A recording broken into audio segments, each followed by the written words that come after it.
Traditional বিশেষ অংশ সমতলের বাঙালিরাও যেন উপভোগ করতে পারে এই স্বাদটা। একটা হচ্ছে মুন্ডি আর একটা হচ্ছে লাকসু। আমরা যখন পাহাড়ে ঘুরতে যাই তখন আমাদের আগ্রহের কেন্দ্রে থাকে পাহাড়ের সব ট্রেডিশনাল খাবার।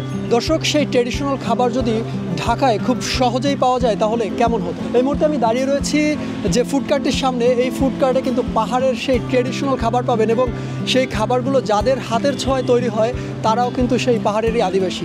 দর্শক, আমরা তাদের সঙ্গে কথা বলবো এখানে কী কী খাবার পাওয়া যায়, কতটা সহজলভ্যভাবে এই খাবারগুলো পাওয়া যায় এবং খাবারের দাম কেমন, টেস্ট কেমন, সেই পুরো বিষয়টি আজকে আপনাদেরকে জানাবো।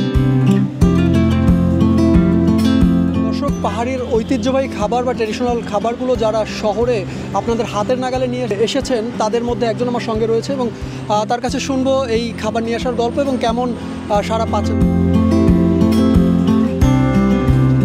হচ্ছে আমরা ঢাকা শহরে পড়াশোনা করছি আর দেন পড়াশোনার পাশাপাশি হচ্ছে আমরা এই ব্যবসাটা শুরু করছি। মারমার রাখাইন সম্প্রদায়ের হচ্ছে একটি ট্রেডিশনাল বিশেষ অংশ আমরা ঢাকা শহরে নিয়ে আসছি, কারণ হচ্ছে আমরা এই মুন্ডির যে আসল স্বাদ আমাদের এই পাহাড়িদের পাশাপাশি যেন সমতলের বাঙালিরাও যেন উপভোগ করতে পারে এই স্বাদটা, এই জন্য নিয়ে এসেছি। শিয়া বাটার ও ভিটামিন ই সমৃদ্ধ লিলি বিউটি সোপ, তারুণ্যময় উজ্জ্বল ত্বকের জন্য। আমরা ভালোই দারুণ একটা সাড়া পাচ্ছি, সবাই আসতেছে আর আগ্রহ নিয়ে খাচ্ছে অনেকে, আর খেয়ে সবাই ভালোই বলছে, খারাপ বলে নাই কেউ। আমাদের আইটেম হচ্ছে দুইটা, আর একটা হচ্ছে মুন্ডি আর একটা হচ্ছে লাকসু।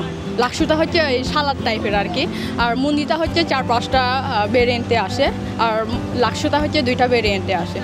মুন্ডিটা হচ্ছে বেসিক মুন্ডি আসে, তারপর হচ্ছে ডিম মুন্দি আসে, চিকেন মুন্দি আসে, ডিম ও চিকেন মুন্দি আসে, তারপর স্পেশাল মুন্দি আসে।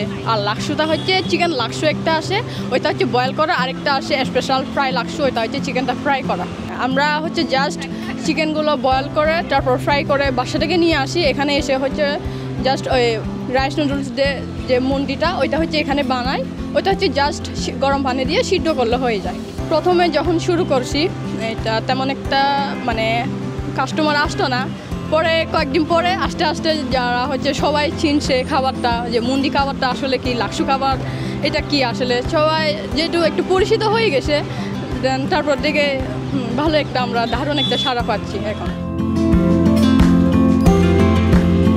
দর্শক, এখানে যারা উদ্যোক্তা সকলেই পাহাড়ি আদিবাসী শিক্ষার্থী এবং তাদের উদ্দেশ্য সমতলের মানুষের কাছে পাহাড়ি যে ট্রেডিশনাল খাবার রয়েছে সেই খাবারগুলির স্বাদ পৌঁছে দেওয়া। সাকিব হাওলাদার, RTV, ঢাকা।